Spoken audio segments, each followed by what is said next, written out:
ശ്രീഗണേശശാരദാ ഗുരുഭ്യോ നമഃ. സദാശിവസമാരംഭാം ശങ്കരാചാര്യമധ്യമാം അസ്മദാചാര്യപര്യന്താം വന്ദേ ഗുരുപരമ്പരാം. വക്രതുണ്ടമഹാകായ സൂര്യകോടിസമപ്രഭ നിർവിഘ്നം കുരു മേ ദേവ സർവകാര്യേഷു സർവദാ. വെള്ളപ്പളുങ്കു നിറമൊത്ത വിദഗ്ധരൂപീ കള്ളം കളഞ്ഞു കമലത്തിലെഴുന്ന ശക്തി. വെള്ളത്തിലെ തിരകൾ തള്ളിവരും കണക്കെന്നുള്ളത്തിൽ വന്നു വിളയാടു സരസ്വതീ നീ. യോന്തഃ പ്രവിശ്യ മമ വാചമിമാം പ്രസുപ്താം സഞ്ജീവയത്യഖിലശക്തിധരസ്വധാംനാ. അന്യാംശ്ച ഹസ്തചരണശ്രവണത്വഗാദീൻ പ്രാണാൻ നമോ ഭഗവതേ പുരുഷായ തുഭ്യം. കോമളം കൂജയൻ വേണും ശ്യാമളോയം കുമാരക വേദവേദ്യം പരബ്രഹ്മ ഭാസതാം പുരതോ മമ. ഭൂതൈർമഹദ്ഭിർയ ഇമാ പുരോ വിഭോ നിർമായശേതേ യദമൂഷു പൂരുഷ. ഭുങ്ക്തേ ഗുണാൻ ഷോഡശ ഷോഡശാത്മക സോലം കൃഷിഷ്ട ഭഗവാൻ വചാംസി മേ. ഓം നമോ ഭഗവതേ വാസുദേവായ. ഓം നമോ നാരായണായ.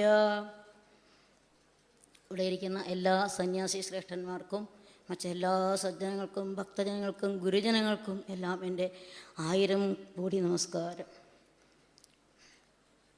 ഇന്നത്തെ പ്രഭാഷണ വിഷയം രന്തിദേവ ചരിതവും യദുവംശവർണ്ണനവുമാണ്. ഭാഗവത മഹാപുരാണത്തിൻ്റെ 10 ലക്ഷണങ്ങളിൽ 9ാം സ്കന്ധത്തിൻ്റെ ലക്ഷണം ഈശാന കഥ എന്നാണ്. സൂര്യവംശം, ചന്ദ്രവംശം എന്നീ വംശങ്ങളിലെ രാജാക്കന്മാരുടെയും അവരുടെ സന്തതി പരമ്പരകളുടെയും കഥകളും അത് ഭഗവത് അവതാരങ്ങളും വർണ്ണിക്കുന്ന സ്കന്ധമാണ് 9ാം സ്കന്ധം. ഈ സൂര്യവംശത്തിൽ ഇക്ഷ്വാകു മുതലുള്ള ശ്രേഷ്ഠന്മാരായിട്ടുള്ള രാജാക്കന്മാരൊക്കെ ഭരിച്ചു. ശ്രീരാമാവതാരമാണ് ആ സൂര്യവംശത്തെ ധന്യമാക്കിയത്. പിന്നെ പരശുരാമചരിതം. അങ്ങനെ ആ സൂര്യവംശത്തിന് ശേഷം നമുക്ക് ഭാഗം വരുന്നത് ചന്ദ്രവംശമാണ്. ആ ചന്ദ്രവംശത്തിൽ ഏറ്റവും വളരെ പ്രസിദ്ധനായിട്ടുള്ള രാജാവായിരുന്നു നഹുഷൻ. ആ നഹുഷൻ 100 യാഗങ്ങൾ ചെയ്തിട്ട് സ്വർഗലോകത്തിൽ ചെന്ന് ആ ഭൂമിയിലുള്ള ലൗകിക ആസക്തി കൊണ്ട് ശചീദേവിയെ പ്രാപിക്കാനുള്ള ധൃതി കൊണ്ട് ആ പല്ലക്കിൽ കയറി അവിടേക്ക് പോകുന്ന സമയത്ത് സർപ്പ വേഗം നടക്കൂ എന്നൊരർത്ഥത്തിൽ പറഞ്ഞപ്പോൾ ആ ഋഷിക്ക് ദേഷ്യം വന്നു. അങ്ങനെ ഋഷി ശപിക്കുകയാണ്, സർപ്പോഭവ ദുർവിനീത. അങ്ങനെ സർപ്പമായി പോയി തയ്യ നഹുഷ മഹാരാജാവ്. ആ നഹുഷ മഹാരാജാവിൻ്റെ പുത്രന്മാരാണ് യതി, യയാതി, സംയാതി, വിയതി, കൃതി മുതലായവർ. അപ്പോൾ ഇവരുടെ പേരൊക്കെ പറഞ്ഞു വെച്ചാലും പിന്നീട് ആ വംശത്തിൽ വിസ്തരിക്കുന്നത് യയാതി ചരിതമാണ്. അത് നമ്മൾ എല്ലാവരും നേരത്തെ അനുസ്മരിച്ചതാണ്. അപ്പോൾ ആ യയാതിയുടെ 5ാമത്തെ പുത്രനാണ് പുരു. അപ്പോൾ ആ പുരുവംശത്തിൻ്റെ ചരിത്രത്തിൽ പെടുന്ന കഥയാണ് രന്തിദേവൻ്റെ. അപ്പോൾ ആ പുരുവംശത്തിൽ വളരെ പ്രസിദ്ധനായിട്ടുള്ള, അപ്പോൾ ശുഗബ്രഹ്മർഷി പരീക്ഷത്തിനോട് പറയാണ്, ഹേ രാജാവേ, ഏതൊരു വംശത്തിലാണോ അങ്ങ് ജന്മം കൊണ്ടത് ആ ജന്മത്തെ, ആ വംശത്തെ മഹിമയെ വിളിച്ചോതാനുള്ള ബ്രഹ്മർഷിമാരും ഋഷിശ്രേഷ്ഠന്മാരുമൊക്കെ രാജർഷിമാരൊക്കെ ജനിച്ചത് ഏത് വംശത്തിലാണോ ആ പുരുവംശത്തിൻ്റെ കഥ പറയാം എന്ന് പറഞ്ഞു. അങ്ങനെ ആ പുരുവംശത്തിലെ ഒരു പ്രധാന രാജാവായിരുന്നു ദുഷ്യന്തൻ. അപ്പോൾ ദുഷ്യന്ത മഹാരാജാവ് കണ്വ മഹർഷിയുടെ വളർത്തുപുത്രിയായിട്ടുള്ള ശകുന്തളയാണ് വിവാഹം കഴിച്ചത്. അവരുടെ പുത്രനാണ് ഭരതൻ. ഭരണ നിപുണനാണ് ഭരതൻ. അപ്പോൾ ആ ഭരതൻ ഇപ്പോൾ എല്ലാ രാജാക്കന്മാരും എല്ലാ കഥകളും നമ്മൾ കാണുന്നതാണ്, മക്കളെ പ്രാപ്തിയായാൽ രാജ്യഭരണം ഏൽപ്പിച്ച് വനവാസത്തിന് പോവുക എന്നുള്ളത്. അങ്ങനെ ദുഷ്യന്തൻ പോയതിന് ശേഷം ഭരതൻ ചക്രവർത്തിയായി വളരെ കീർത്തിമാനുമായി തീർന്നു. അങ്ങനെ അദ്ദേഹം നല്ല ഭക്തനുമായിരുന്നു. ആ ഭരതൻ്റെ ദക്ഷിണഹസ്തത്തിൽ വലത്ത് കയ്യിൽ ശ്രീചക്രാൻ്റെ ഭഗവാന്റെ ചക്രാംശ രേഖകളുണ്ടായിരുന്നു അത്രേ ദക്ഷിണഹസ്തത്തിൽ. പാദങ്ങളിൽ താമരപ്പൂവിൻ്റെ ആകൃതിയിലുള്ള അംശരേഖകളും ഉണ്ടായിരുന്നു. അതുകൊണ്ട് പറയുന്നു ഭരതൻ ഭഗവാന്റെ ഒരു അംശാവതാരമാണ് എന്ന്. ഈ ഭരതൻ വിഷ്ണു ഭക്തനാണ്. അദ്ദേഹം ഗംഗാനദീ പ്രവാഹത്തിനടുത്ത് ആ തീരപ്രദേശത്ത് മാമധേയ മഹർഷിയെ പുരോഹിതനാക്കിയിട്ട് 55 യാഗങ്ങൾ കൊണ്ടും അതുപോലെ യമുനാ നദീ തീരപ്രദേശത്തെ അടിസ്ഥാനമാക്കി ആ തീരപ്രദേശത്ത് 78 യാഗങ്ങൾ കൊണ്ടും ശ്രീഹരിയെ ഭജിച്ചു എന്നാണ് പറയുന്നത്. അത്ര ശ്രേഷ്ഠനായിട്ടുള്ള രാജാവായിരുന്നു, ഭരണ നിപുണനായിരുന്നു. അദ്ദേഹത്തിൻ്റെ രാജഭരണം വളരെ ശ്രേഷ്ഠമായിരുന്നു എന്നാണ്. അപ്പോൾ അദ്ദേഹത്തിൻ്റെ ആ ഭരത രാജാവിന് ചക്രവർത്തിക്ക് ഔരസപുത്രന്മാരുണ്ടായിരുന്നില്ല. അതുകൊണ്ട് അദ്ദേഹം ഒരു സന്തതിക്ക് വേണ്ടിയിട്ട് മരുദേവന്മാരെ ചിന്തിച്ചിട്ട് ഒരു യാഗം ചെയ്തു. ആ യാഗത്തിൽ സന്തുഷ്ടരായിട്ടുള്ള മരുദേവന്മാർ, മരുസ്തോമം എന്ന യാഗത്തിൻ്റെ പേര്. അങ്ങനെ ആ മരുദേവന്മാർ ഭരദ്വാജൻ എന്ന പുത്രനെ ഭരതന് കൊടുത്തു. ഈ ഭരദ്വാജൻ ബൃഹസ്പതിയുടെ പുത്രനാണ്. ആ ബൃഹസ്പതി പുത്രനായിരിക്കുന്ന ആ ഭരദ്വാജൻ ബ്രാഹ്മണനാണെങ്കിലും ഇദ്ദേഹത്തിൻ്റെ ഭരതൻ്റെ ദത്തുപുത്രനായതുകൊണ്ട് രാജവംശമായിട്ട് കണക്കാക്കുകയാണ്. അപ്പോൾ ഈ രാജവംശം വിദഗ്ധമായി എന്നുവെച്ചാൽ നിഷ്ഫലമായി തീർന്നപ്പോഴാണ് അദ്ദേഹം ഈ യാഗം ചെയ്തതും പുത്രനുണ്ടായതും. അതുകൊണ്ട് ഈ ഭരദ്വാജന് വിദഗ്ധൻ എന്നുകൂടി പേരുണ്ട് എന്നർത്ഥം. അപ്പോൾ ആ വിദഗ്ധൻ്റെ പുത്രനായിട്ട് മഞ്ഞു എന്ന് പറഞ്ഞൊരാളുണ്ടായിരുന്നു. ആ മഞ്ഞുവിൻ്റെ പുത്രന്മാരാണ് ബൃഹക്ഷത്രൻ, ജയൻ, മഹാവീര്യൻ, നരൻ, ഗർഗൻ എന്നിവർ. ഈ നരൻ്റെ പുത്രനാണ് സംകൃതി. ഇപ്പോൾ നമ്മുടെ കഥയിലേക്ക് വരുന്ന ഇതാണ് സംകൃതി. അപ്പോൾ രാജാവിനോട് പറയുകയാണ് ശ്രീശോക ബ്രഹ്മർഷി, ഗുരുശ്ചരന്തി ദേവശ്ച സംകൃതേ പാണ്ഡുനന്ദന രന്തിദേവശ്ച യശഃ ഇഹാമുത്ര ച ഗീയത്തെ. ഹേ രാജാവേ, ഈ ഭരതവംശത്തിൽ അല്ലെങ്കിൽ പുരുവംശത്തിൽ സംകൃതിയുടെ പുത്രനായിട്ടാണ് രന്തിദേവൻ ജനിച്ചത്. അപ്പോൾ ഗുരു രന്തിദേവൻ 2 മക്കളുണ്ടെങ്കിലും രന്തിദേവനായിരുന്നു ലോകപ്രശസ്തനായത്. ഇപ്പം എന്താണ് രന്തിദേവൻ്റെ പ്രത്യേകത? സർവഭൂതേഷു യഃ പശ്യേത് ഭഗവദ്ഭാവമാത്മനഃ ഭൂതാനി ഭഗവത്യാത്മനി ഏഷ ഭാഗവതോത്തമഃ. എല്ലാ ജീവജാലങ്ങളിലും അന്തര്യാമിയായി വർത്തിക്കുന്നത് സാക്ഷാൽ ശ്രീഹരിയാണ്. ഈ സകല സ്ഥാവരങ്ങളായും ജംഗമങ്ങളായുമുള്ള എല്ലാ വസ്തുക്കളിലും ഭഗവത് ചൈതന്യമുണ്ട് എന്ന് കാണുന്നവനാണ് ഭക്തൻ. നമ്മുടെ ഈഷണങ്ങളെ കൊണ്ട് കാണാൻ കഴിയുന്ന പക്ഷിമൃഗാദികൾ, വൃക്ഷലതാദികൾ എല്ലാറ്റിലും ഈ ഈശ്വര ചൈതന്യം ഉണ്ട് എന്ന് കാണേണ്ടതാണ് എല്ലാവരും. നമ്മളിലുള്ള ആത്മാവും പരമാത്മ ചൈതന്യവും മറ്റ് ജീവജാലങ്ങളിലുള്ള പരമാത്മ ചൈതന്യവും ഒന്നു തന്നെ എന്ന് കാണുന്നവനാണ് ഉത്തമനായിരിക്കുന്ന ഭക്തൻ. സർവഭൂതേഷു ആത്മാനം, ഭഗവാൻ എല്ലാ ജീവജാലങ്ങളിലും പരമാത്മാവായിട്ടുള്ള ഭഗവാനുണ്ടെന്നും ഭഗവാനിൽ എല്ലാ ജീവജാലങ്ങളും ഉണ്ടെന്നും അതുകൊണ്ട് സർവവും പരമാത്മ ചൈതന്യമാണ് എന്ന് കാണുന്നവനാണ് ഉത്തമനായ ഭക്തൻ, ഭാഗവതോത്തമൻ. അപ്പം നമ്മുടെ രന്തിദേവൻ അങ്ങനെയുള്ളൊരു ഭാഗവതോത്തമനാണ്. പിന്നെന്താ ഭക്തൻ്റെ പ്രത്യേകത? ഭഗവത്ഗീതയിൽ പറഞ്ഞു, അദ്വേഷ്ടാ സർവഭൂതാനാം മൈത്ര കരുണ ഏവച നിർമ്മമോ നിരഹങ്കാര സമദുഃഖ സുഖക്ഷമീ. എങ്ങനെയുള്ള ആളാണ് ഭക്തൻ? പരമഭക്തൻ. സർവഭൂതാനാം, എല്ലാ ജീവജാലങ്ങളോടും ഒരു വിദ്വേഷവും കാണിക്കാതെ, ഒരു ദ്വേഷവുമില്ലാതെ അവരെയൊക്കെ മൈത്രീഭാവത്തിൽ, സുഹൃത്ത് ഭാവത്തിൽ, സ്നേഹഭാവത്തിൽ കാണാനുള്ള കഴിവ്. പിന്നെയോ ക്ലേശം അനുഭവിക്കുന്ന ആൾക്കാർ, ബുദ്ധിമുട്ട് അനുഭവിക്കുന്ന ആൾക്കാർ, അവരോടൊക്കെ കാരുണ്യം തോന്നുക. അപ്പോൾ മൈത്ര കരുണ ഏവച്ച. പിന്നെയോ എല്ലാവർക്കും ഉള്ളതാണ് എന്ത്? ഞാൻ എൻ്റെ, ഞാൻ എൻ്റെ എന്ന് ഒക്കെ എൻ്റെ എൻ്റെ എൻ്റെ എന്നുള്ള ഭാവമാണ്. ഇതില്ല എന്നർത്ഥം. നിർമ്മമ, എൻ്റേതല്ല, മമതാബന്ധം ഇല്ലാത്തവൻ എന്നർത്ഥം. അപ്പോൾ അത് എല്ലാവരിൽ നിന്നും പോകാൻ വളരെ ബുദ്ധിമുട്ടാണ്. അതില്ലാതെ ആവണം, മമതാബന്ധം ഇല്ലാതാകണം. പിന്നെയോ അഹങ്കാരം, ഞാനെന്ന ഭാവം. ഞാൻ ആരാണെന്നറിയോ?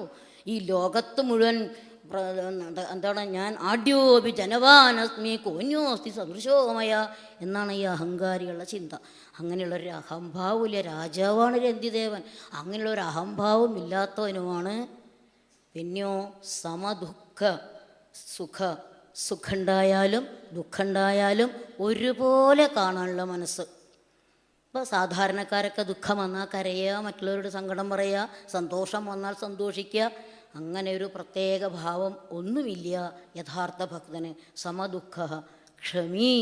ഏത് പ്രതികൂല സാഹചര്യം ഉണ്ടായാലും, ഏത് അനുകൂല സാഹചര്യം ഉണ്ടായാലും അതിനൊക്കെ സമമായി ക്ഷമയോട് കൂടിയിട്ട് സഹിക്കാനുള്ള കഴിവുള്ള ആളുമാണ് യഥാർത്ഥ ഭക്തൻ എന്നാണ്. അങ്ങനെയുള്ള ഒരു യഥാർത്ഥ ഭക്തവനും ഉത്തമനായ ഭാഗവതോത്തമനാണ് അദ്ദേഹം, ഈ രന്തിദേവൻ. ഇപ്പോൾ രാജാവാണെങ്കിലും അദ്ദേഹത്തിന് രാജകീയ പ്രൗഢികളിലൊന്നും താല്പര്യം ഉണ്ടായിരുന്നില്ല. അതുകൊണ്ട് എത്ര സമ്പത്തുണ്ടായാലും അതൊക്കെ മറ്റുള്ളവർക്ക് ദാനം ചെയ്തുകൊണ്ടിരിക്കുന്ന സ്വഭാവമാണ്. അപ്പോൾ വിയദ്വിത്തസ്യ ദദതോ ലബ്ധം ലബ്ധം ബുഭുക്ഷതഃ നിഷ്കിഞ്ചനസ്യ ധീരസ്യ സകുടുംബസ്യ സീതതഃ. അദ്ദേഹത്തിൻ്റെ സ്വഭാവം എന്താ? എല്ലതും ഇങ്ങനെ ദാനം ചെയ്യുന്നതാണ്. അപ്പോൾ പിന്നെ ഭാഗ്യവശാൽ അല്ലെങ്കിൽ ദൈവവശാൽ ആകാശത്തിൽ നിന്ന് വീണ് കിട്ടുന്ന പോലെ, വിയത് വിത്തസ്യ, ആകാശത്തിൽ നിന്ന് വീണ് കിട്ടുന്ന പോലെയുള്ള ധനം പോലും അത് അദ്ദേഹം അനുഭവിക്കാതെ മറ്റുള്ളവർക്ക് ദാനം ചെയ്യും. അങ്ങനെ അദ്ദേഹം നിഷ്കിഞ്ചനായി എന്നാണ്, ഒന്നുമില്ലാത്തവനായി എന്ന്, ഒരു സമ്പത്തും ഇല്ലാത്തവനായി. എന്നാലോ സ കുടുംബസ്യ ധീരനായിരുന്നു അദ്ദേഹം. കുടുംബത്തോടൊപ്പം ഇങ്ങനെ ക്ലേശം അനുഭവിക്കുന്നുണ്ടെങ്കിലും യാതൊരു മനപ്രയാസവും ഇല്ലാതെ ധീരനായിട്ടായിരുന്നു രന്തിദേവൻ കഴിഞ്ഞിരുന്നത്. അങ്ങനെ എന്താ പറയണത്? പിന്നെ പറയണത് വ്യതിയുരഷ്ടചത്വാരിംശത് അഹാന്യ അഭിപതഖില. 48 ദിവസം, അഷ്ടചത്വാരിംശത് 48 ദിവസം വെള്ളം പോലും കുടിക്കാതെ അദ്ദേഹം കഴിഞ്ഞു. അവർ കഴിഞ്ഞു എന്നാണ്. ആ കുടുംബത്തിന് വെള്ളം പോലും കുടിക്കാൻ, ഒരു രാജാവിന് ഇങ്ങനെയൊക്കെ വരുമെന്നാവും നമ്മൾ ചിന്തിക്കുക. ആ ദാനശീലം കൊണ്ട് ഒന്നും ഇല്ലാണ്ടായി. അപ്പോൾ ആ 48 ദിവസം ഒരു തുള്ളി വെള്ളം പോലും കുടിക്കാൻ പറ്റാതെ അവർ കഴിഞ്ഞു ആ കുടുംബത്തോടൊപ്പം അദ്ദേഹം. എന്നാലും അദ്ദേഹത്തിന് യാതൊരു വിഷമം ഉണ്ടായിരുന്നില്ല എന്നാണ് പറയണത്. അങ്ങനെ ഇരിക്കെ ഘൃതപായസ സംയാവം തോയം പ്രാതരുപസ്ഥിതം. ഒരു ദിവസം എതിർച്ഛയ ദൈവഗത്യ കുറച്ച് നെയ്യും പായസവും ഒരു യവം എന്ന് പറഞ്ഞൊരു ധാന്യം, ഗോതമ്പ് പൊടി പോലുള്ളൊരു ധാന്യം, വെള്ളം, ഇതൊക്കെ കൂടി എതിർച്ഛയാ ദൈവഗത്യ അദ്ദേഹത്തിൻ്റെ കയ്യിൽ വന്നു ചേർന്നു. അപ്പോൾ എന്താ അവരുടെ അതറിയോ? ആഹാരം ഇല്ലാതെ ഇങ്ങനെ വിറച്ചിരിക്കുകയാണെന്ന്. അപ്പം കൃച്ഛ്രപ്രാപ്ത കുടുംബസ്യ ക്ഷുത്രിഭ്യാം വേഭദോഹോ. അങ്ങനെ അവരിങ്ങനെ വിറച്ചിരിക്കുകയാണ് ഭക്ഷണമൊന്നും കഴിക്കാതെ. അപ്പോഴാണ് ഈ ആഹാരം കിട്ടിയത്. അപ്പം മനസ്സിലൊരു ചെറിയ സമാധാനം ഉണ്ടായിരുന്നു. ആ സമയത്താണ് ഒരു അതിഥി, ബ്രാഹ്മണനായിട്ടുള്ള ഒരു അതിഥി, കാലേ ഭോക്തുകാമസ്യ ജാഗമത്. രാവിലെ തന്നെ ഭക്ഷണം കഴിക്കണമെന്ന് ആഗ്രഹിച്ചിട്ടൊരു ബ്രാഹ്മണൻ അവർ വീട്ടിൽ അതിഥിയായിട്ട് വന്നു. അപ്പോൾ ഈ രന്തിദേവൻ്റെ പ്രത്യേകത എന്താണെന്ന് വെച്ചാൽ സകല ജീവജാലങ്ങളിലും ശ്രീഹരിയെ കണ്ട് ബഹുമാനിക്കുന്ന ആളായതുകൊണ്ട് ഈ അതിഥി വന്നപ്പോൾ ഇത് സാക്ഷാൽ ശ്രീഹരിയാണെന്ന് കരുതിയിട്ട് തൻ്റെ ഭക്ഷണത്തിൽ നിന്ന് ഒരു ഭാഗം ആ ബ്രാഹ്മണന് പങ്കുവെച്ചു കൊടുത്തു. അങ്ങനെ ബ്രാഹ്മണൻ ഭുജിച്ച് സന്തുഷ്ടനായി തിരിച്ചുപോയി. അങ്ങനെ പോയപ്പോൾ അതന്യോഭിഭോക്ഷ്യമാണസ്യ വിഭക്തസ്യ മഹീപതേ വിഭക്തം വ്യഭജതസ്മൈ വൃഷളായ ഹരിം സ്മരൻ. ഈ ബ്രാഹ്മണൻ പോയിട്ട് അവരൊക്കെ കൂടി വീണ്ടും ആ ഭക്ഷണമൊക്കെ പങ്കുവെച്ച് കഴിക്കാനായിട്ട് ഇങ്ങനെ സന്തോഷമായിട്ട് ഇരുന്നു. കഴിക്കാനായിട്ട് ഭക്ഷണം എടുക്കാനോ നോക്കിയപ്പോഴേക്കും ആ ബ്രാഹ്മണൻ പോയതിൻ്റെ പിന്നാലെ വേറൊരാൾ വന്നു. ഭക്ഷണം കഴിക്കാൻ ആഗ്രഹിച്ചിട്ട് ഒരു ശൂദ്രനാണ് വന്നത്. അങ്ങനെ ശൂദ്രൻ വന്നപ്പോൾ ഇദ്ദേഹം, അതും സാക്ഷാൽ ശ്രീഹരി തന്നെയാണ്, എല്ലാവരിലും ശ്രീഹരിയാണ് കുടികൊള്ളുന്നതെന്ന് മറക്കാതെ ഭക്തിയോട് കൂടിയിട്ട് ആ ബ്രാഹ്മണന് കൊടുത്തതിന് ശേഷമുള്ള കുറച്ച് ബാക്കി ഭക്ഷണം ഈ ശൂദ്രന് കൊടുത്തു. അദ്ദേഹത്തിന് അതിലൊരു വിഷമം തോന്നിയില്ല എന്നർത്ഥം. അദ്ദേഹത്തിൻ്റെ കുടുംബത്തിനും അതിലൊരു വിഷമമില്ല. അദ്ദേഹത്തെ എങ്ങനെയാണോ അതുപോലെ തന്നെ അനുസരിക്കുന്നവരായിരുന്നു കുടുംബാംഗങ്ങളും എന്നർത്ഥം. അത്ഭുതം തോന്നും എനിക്ക്. അതൊരു രാജാവിൻ്റെയും രാജ്ഞിയുടെയും ഒക്കെ കഥയാണ് ഈ പറയണത്. അപ്പോൾ അങ്ങനെ എല്ലാറ്റിലും ഭഗവാനെ കാണുകയാണ് ആ രാജാവ്. അതുകൊണ്ടാണ് ഇങ്ങനെയൊക്കെ വന്നത്. അങ്ങനെ ആ ശൂദ്രൻ ഭക്ഷണം കഴിച്ചു പോയി. യാതേ ശൂദ്രേ തദന്യോപി അഗാത് അതിഥി ശ്വഭെ വൃതഃ രാജന്മേദിയതാമന്നം സഗണായ ബുഭുക്ഷവേ. എന്താ പറഞ്ഞത്? ഈ ശൂദ്രൻ പോയി കുറച്ച് സമയം കഴിഞ്ഞപ്പോൾ ഒരു മനുഷ്യൻ കുറച്ച് നായ്ക്കളോടൊക്കെ കൂടിയിട്ട് വന്നിട്ട് പറയാണ്, ഹേ രാജാവേ, വിശന്നു വലഞ്ഞിരിക്കുന്ന എനിക്കും എൻ്റെ ഈ സഹായികളായിരിക്കുന്ന ഈ നായ്ക്കൾക്കും അന്നം തരുമോ, ഞങ്ങൾ വല്ലാതെ വിശന്നിരിക്കുകയാണ് എന്ന് അവർ പറഞ്ഞു. അതങ്ങോട്ട് കേട്ടപ്പോൾ രാജാവിന് ആകെ എന്താ പറയുക, ഈ ഭഗവാൻ തന്നെയാണോ വന്നിരിക്കുന്നത് എന്നൊരു വിശ്വാസമാണ് ആ രന്തിദേവന്. അപ്പോൾ അദ്ദേഹം എന്ത് ചെയ്തു, ആ നായ്ക്കളും ഇവരൊക്കെ വിഷമിച്ച് ഭക്ഷണം കഴിക്കാതെ ഇരിക്കുകയാണെന്ന് അറിഞ്ഞപ്പോൾ ഇവരെന്ത് ഇദ്ദേഹം ആദൃത്യ അവശിഷ്ടം യത് ബഹുമാന പുരസ്കൃതം തച്ഛദത്വാ നമശ്ചക്രേ ശ്വഭ്യ ശ്വഗണായ ച. എന്താണ്ടായത്? ആ ബ്രാഹ്മണൻ മറ്റേ ശൂദ്രനും കഴിച്ചിട്ട് എത്ര ഭക്ഷണം ബാക്കിയുണ്ടോ അതൊക്കെ ഇവരെ നമസ്കരിച്ചിട്ട് ഈ വന്നിട്ടുള്ള ആൾക്കാരെ ബഹുമാനിച്ചൊരുത്തി ഈ നായ്ക്കളെയും നായ്ക്കളുടെ നാഥനായിട്ടുള്ള ആളെയും ബഹുമാനിച്ചിരുത്തിയിട്ട് ബാക്കിയുള്ള എല്ലാ ഭക്ഷണവും അവർക്ക് കൊടുത്തു. ബഹുമാനത്തോടു കൂടെയാണ്, ബഹുമാന പുരസ്കൃതം. നായ്ക്കളെയൊക്കെ ബഹുമാനിക്കുക എന്ന് പറഞ്ഞാലോ, അപ്പോൾ ആ നായിലുള്ള ജീവനും എന്നിലുള്ള പരമാത്മാവാണെന്ന് കാണാൻ അദ്ദേഹത്തിന് കഴിഞ്ഞു. അങ്ങനെ ആ നായ്ക്കൾക്കും ആ നായ്ക്കളുടെ നാഥനായിരിക്കുന്ന ആൾക്കാർക്കും എല്ലാ ഭക്ഷണം വിളമ്പി കൊടുത്തു. എന്നിട്ടോ നമശ്ചക്രേ ശ്വഭ്യ ശ്വപതയേ വിഭൂ, എല്ലാറ്റും മനസ്സിൽ മുഴുവൻ ശ്രീഹരിയെ കാണുന്നവനായ വിഭുവായ ആ രന്തിദേവൻ നായ്ക്കളെയും നമസ്കരിച്ചു. ഹരിഭാവേന ശ്രീഹരിയാണെന്ന് കരുതിയിട്ട് നായ്ക്കളെയും നമസ്കരിച്ചു, നായ്ക്കളുടെ നാഥനെയും നമസ്കരിച്ചു എന്നാണ് പറയുന്നത്. ഇപ്പം എന്തായി? ആഹാര സാധനങ്ങളൊക്കെ കഴിഞ്ഞു, ഇനി ഒന്നുമില്ല അവിടെ. അപ്പോൾ എന്താ, ഈ രാജാവ് പാനീയമാത്രമുച്ഛേഷം തച്ചൈക പരിതർപ്പണം പാസ്യത പുൽക്കസോഭ്യാഗാത് ആബോദേഹി അശുഭസ്യമേ. ഇത്തിരി വെള്ളമുള്ളൂ. എല്ലാവർക്കും ഭക്ഷണം കൊടുത്തതിന് ശേഷം നേരത്തെ വെള്ളം ഉണ്ടായിരുന്നല്ലോ, മറ്റേ ഘൃതം, പായസം, സംയാമം, പാനീയം എന്ന് പറഞ്ഞിട്ടുണ്ടായിരുന്നു. ആ പാനീയം കുറച്ചുണ്ട്, വെള്ളം. അതാണെങ്കിലോ ഏകപരിതർപ്പണം, ഒരാൾക്ക് കുടിക്കാൻ കഷ്ടിച്ചിട്ടുള്ള വെള്ളമേ ഉള്ളൂ. അപ്പോൾ രാജാവ് പാസ്യത അത് കുടിക്കാനായിട്ട് ഇങ്ങനെ പുറപ്പെട്ടപ്പോഴേക്കും ഒരു ചണ്ടാലൻ വന്നിട്ട് പറയാണ്, എനിക്ക് വല്ലാതെ ദാഹിക്കുന്നു, കുറച്ച് വെള്ളം എനിക്ക് തരൂ എന്ന് പറഞ്ഞു. വല്ലാതെ ദാഹിക്കുന്നു, എനിക്ക് വല്ലതും തരൂ എന്നൊക്കെ കേട്ടപ്പോൾ ഇദ്ദേഹത്തിന് മനസ്സിൽ തോന്നിയത് എന്തായിരുന്നു അറിയോ? ശ്രീഹരിയെ എല്ലാറ്റിലും കാണുന്ന അദ്ദേഹം അറിയാതെ ആ ഭഗവാനോട് ഒരു അപേക്ഷ പറയണം. എന്താണ് പറഞ്ഞത്?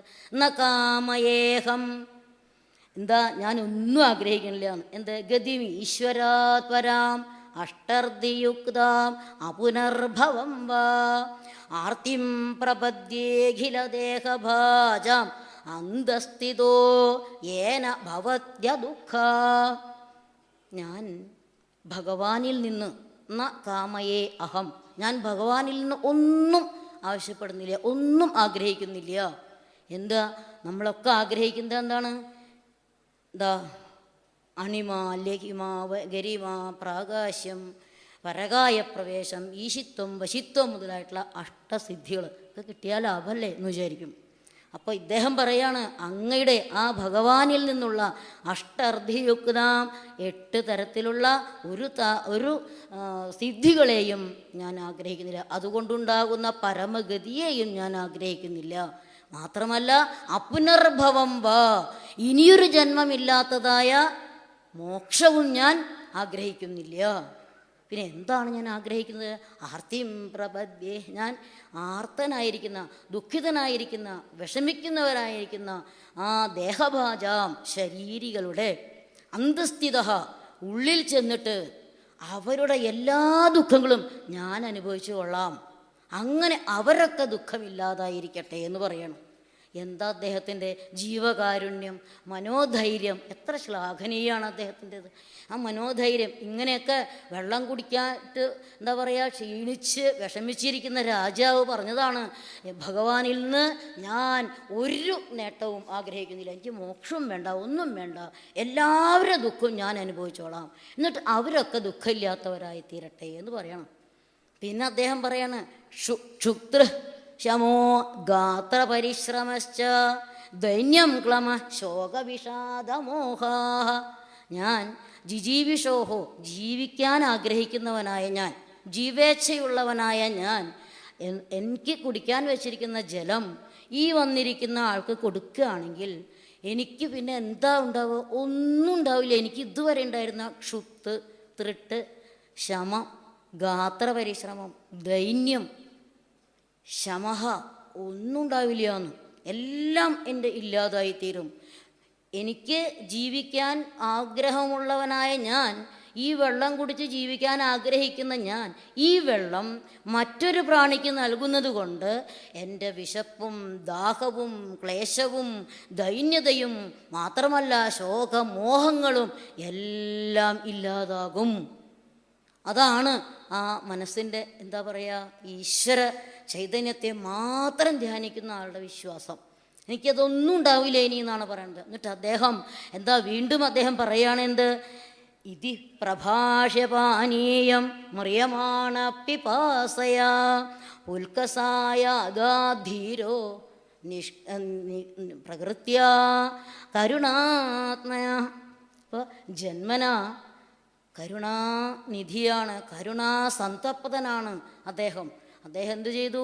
ഇങ്ങനെ പറഞ്ഞ് നല്ല മധുരമായിട്ടുള്ള വാചകങ്ങൾ പറഞ്ഞിട്ട് കുടിക്കാൻ ആഗ്രഹിച്ചിരുന്ന ജലം അതെങ്ങനെയാണ് ഇങ്ങനെ ആകെ വിറച്ച് മരിക്കാറായി. അങ്ങനെയുള്ള അദ്ദേഹം ആ ജലം ആ ചണ്ടാലന് നൽകി. അങ്ങനെ അദ്ദേഹം ആകെ ക്ഷീണിച്ചിരിക്കുകയാണ്, ഇനി ഒന്നുമില്ല.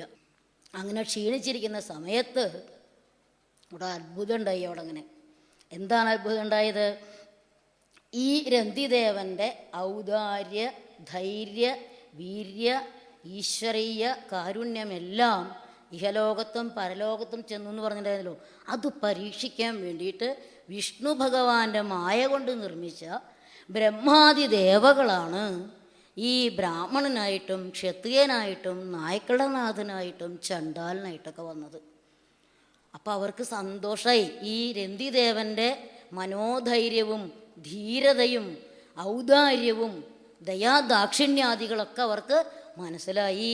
അപ്പോൾ അവർ ആ രാജാവിൻ്റെ മുമ്പിൽ 4 പേരും ത്രിമൂർത്തികളും കൂടെ എല്ലാ ദേവന്മാരും 4 ദേവന്മാരവിടെ പ്രത്യക്ഷപ്പെട്ടു. 4 രൂപത്തിൽ വന്ന ത്രിഭുവനാധീശന്മാരായിരിക്കുന്ന 4 പേര്. അപ്പോൾ ഈ അവരുടെ പ്രത്യേകത എന്താ?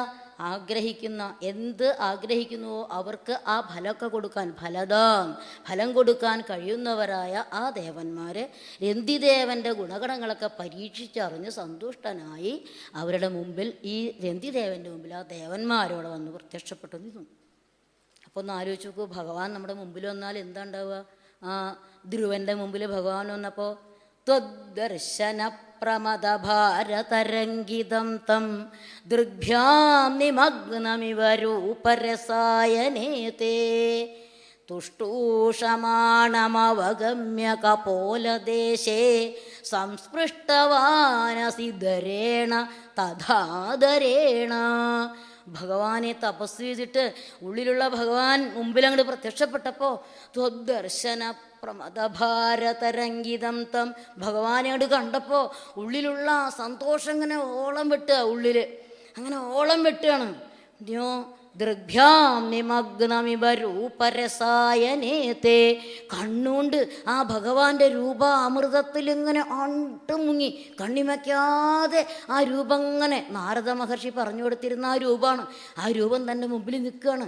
ആ രൂപം ഇങ്ങനെ കണ്ട് കണ്ട് കണ്ട് അതിലിങ്ങനെ മുങ്ങി നിന്നു. ഒന്നും ചോദിക്കാൻ പറ്റിയില്ല. അച്ഛൻ്റെ മടിയിലിരിക്കണമെന്ന് ചോദിക്കാൻ വേണ്ട തപസ് ചെയ്യാൻ വന്നത്, ഒന്നും ചോദിക്കാൻ പറ്റിയില്ല. ആ കുട്ടിക്ക് ഭഗവാന്റെ എന്തൊക്കെയോ പറയണമെന്നുണ്ട്. അപ്പോൾ ഭഗവാൻ എന്ത് ചെയ്തു? ധരേണ, ശംഖ് കൊണ്ട് ആദരേണ, ഈ കുട്ടിയോടുള്ള ആദരവോട് കൂടിയിട്ട്. അതാ പറയണത്, ആ ശംഖ് ഈ കുട്ടിയുടെ മൃദുലമായ ഇവിടെ തട്ടിയ വേദനിച്ചാലോ, ശംഖാണി ഇത്തിരി കട്ടിയുള്ളതല്ലേ, അതുകൊണ്ട് അതിൻ്റെ തുമ്പുകൊണ്ട് വളരെ ആദരവോടുകൂടെ ഭഗവാനെ സ്പർശിച്ചപ്പോൾ ആ കുട്ടിക്ക് ഓർമ്മ വന്നു. എന്നിട്ട് ആ കുട്ടി സ്തുതിച്ചതാണ് ഞാൻ നേരത്തെ ചൊല്ലിയ ശ്ലോകം, യൊന്തപ്രവിശ്യമമവാചമിമാം പ്രസുപ്താന്ന്. എൻ്റെ ഉള്ളിൽ ഉറങ്ങിക്കിടന്നിരുന്ന വാക്കുകൾ നമ്മൾ ഉറങ്ങിക്കിടന്നിട്ട് എഴുന്നേൽക്കുമ്പോൾ എല്ലാവരും ആദ്യം ചൊല്ലുന്ന ശ്ലോകമാണിത്. ഉറങ്ങിക്കിടന്നിരുന്ന എൻ്റെ വാക്കുകൾ, കരചരണങ്ങൾ, മറ്റേ പ്രാണൻ എല്ലാറ്റിനെയും ഉള്ളിൽ പ്രവേശിച്ച് പ്രവൃത്തി നിരതമാക്കിയത് ആരാണോ ആ ഭഗവാൻ നമസ്കാരം എന്നാണ് ധ്രുവൻ ചൊല്ലിയത്. അപ്പോൾ ആ ധ്രുവൻ്റെ ഭാവം. പ്രഹ്ലാദനോ ഭഗവാനെ എല്ലാ ദേവന്മാരും ആ നരസിംഹമൂർത്തിയുടെ രൂപം കണ്ട് ഭയപ്പെട്ട് സ്തുതിക്കാൻ പറ്റാതെ എല്ലാവരും ഓരോരുത്തരും ഓരോ വാക്കിയിൽ സ്തുതിച്ച് പിന്തിരിഞ്ഞ് പോയി.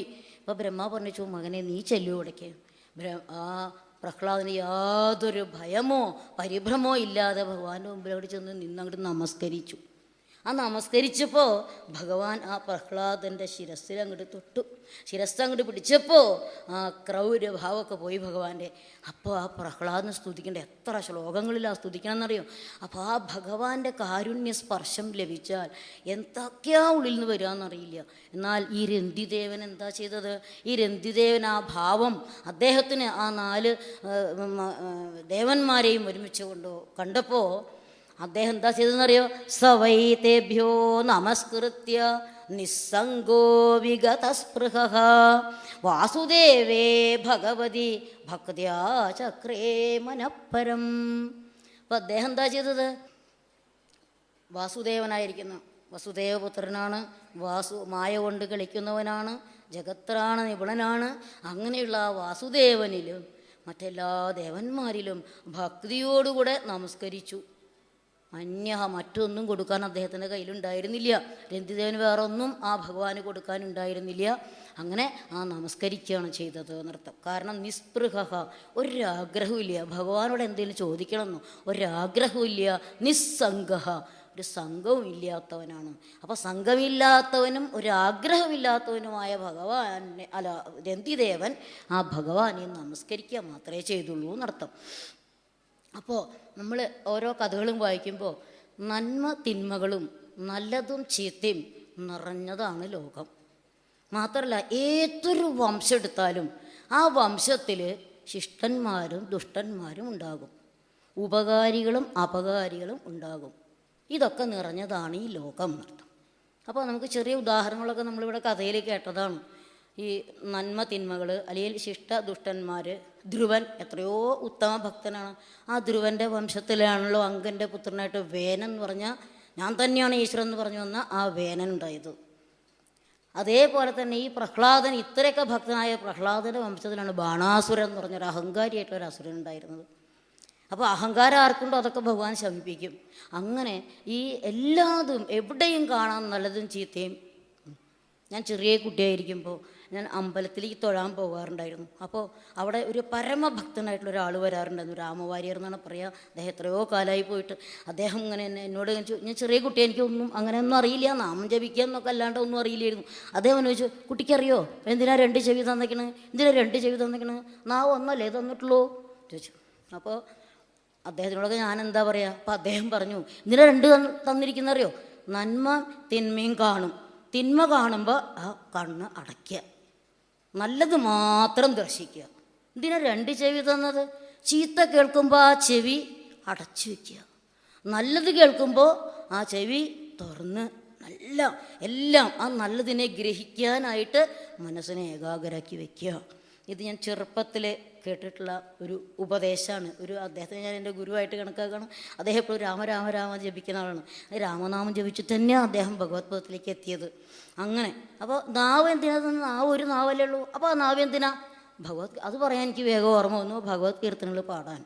അതുതന്നെയാണ് വേണ്ടത്, വേറെ ഒന്നും ചൊല്ലരുത് നാവുണ്ട് എന്ന് അദ്ദേഹം ഉപദേശിച്ചു വന്നിട്ടുണ്ടായിരുന്നു. അപ്പം അതുകൊണ്ട് നാവേ നിനക്കു വലിയൊരു ഉപദേശമുണ്ടേ, നാവാലുരപ്പതിനു ഞാൻ തുനിയുന്നു കേൾനീ, നാരായണൻ്റെ തിരുനാമമുറക്കെയാകുമ്പോൾ നാണിച്ചു പോകരുത്, അതേ തവ വേണ്ടതുള്ളൂ.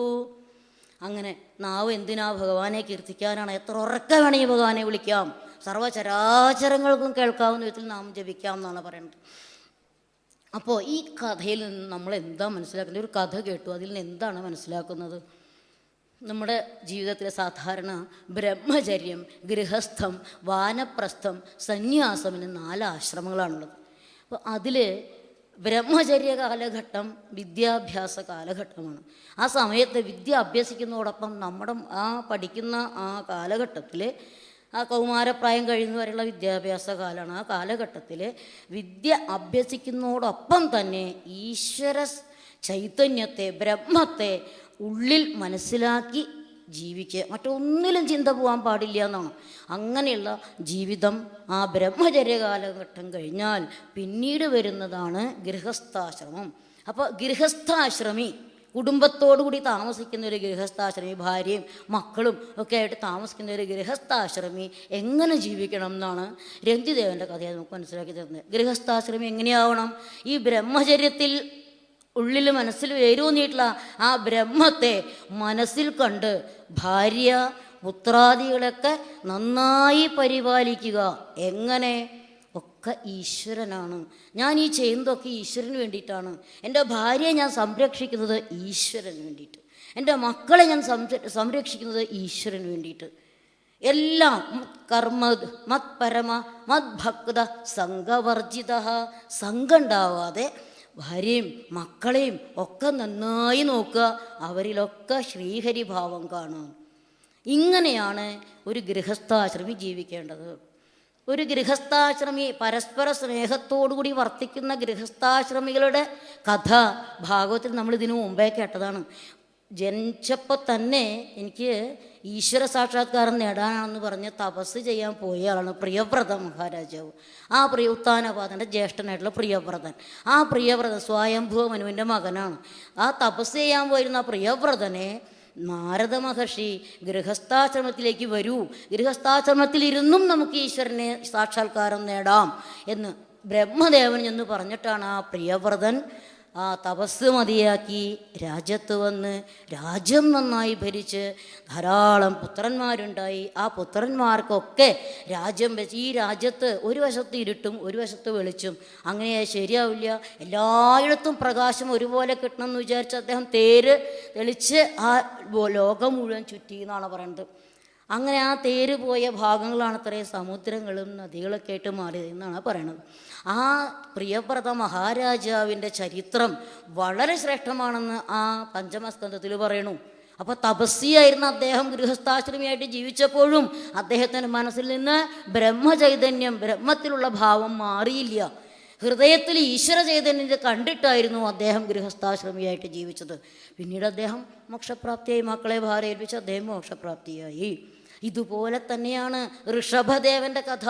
ഭഗവത് അവതാരമായിരിക്കുന്ന ഋഷഭദേവൻ ഭഗവാനല്ലേ, പിന്നെ എന്തിനാപ്പം കുടുംബജീവിതമൊക്കെ അദ്ദേഹം ചിന്തിച്ചില്ല.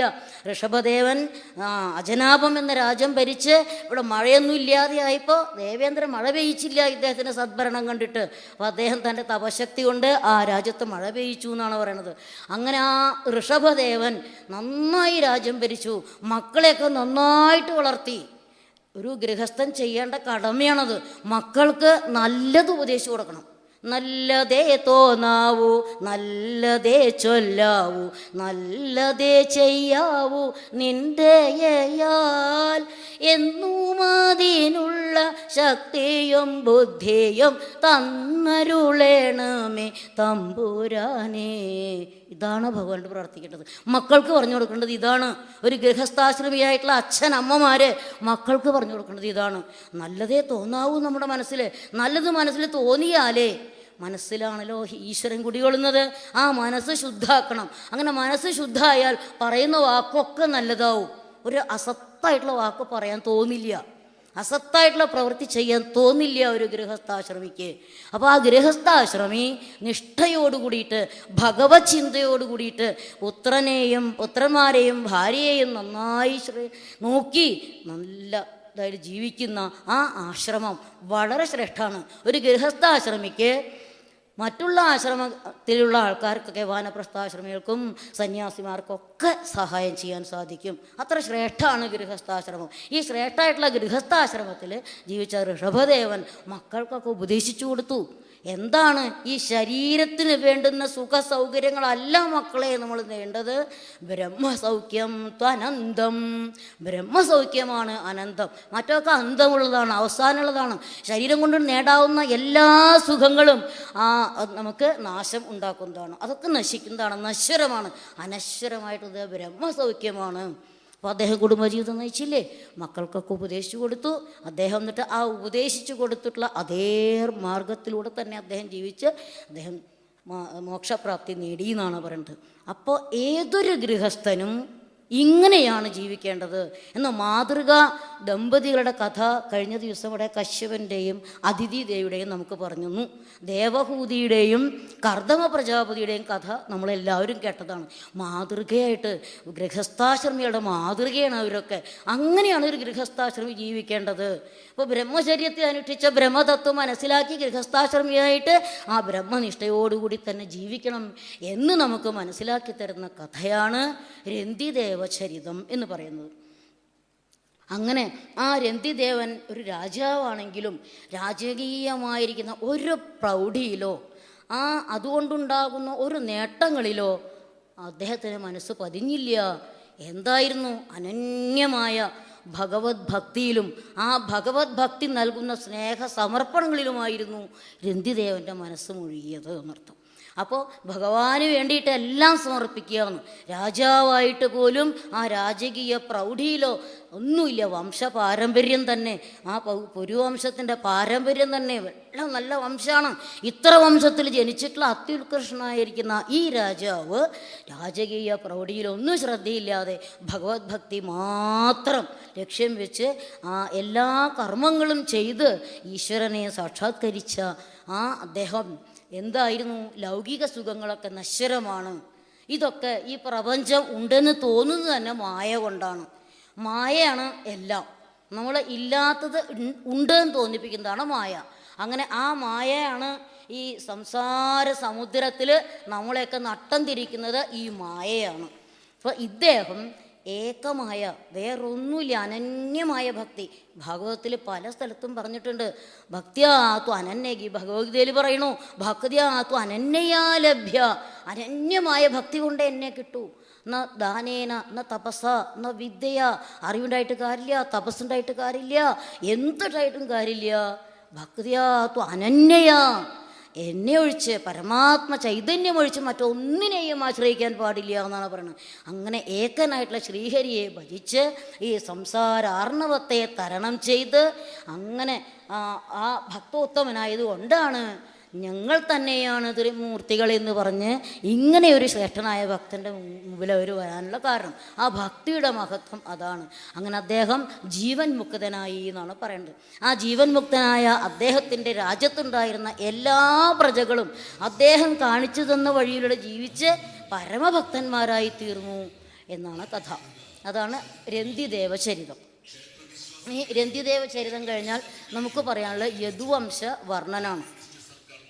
യയാതിയുടെ 5ാമത്തെ പുത്രനാണ് പുരു.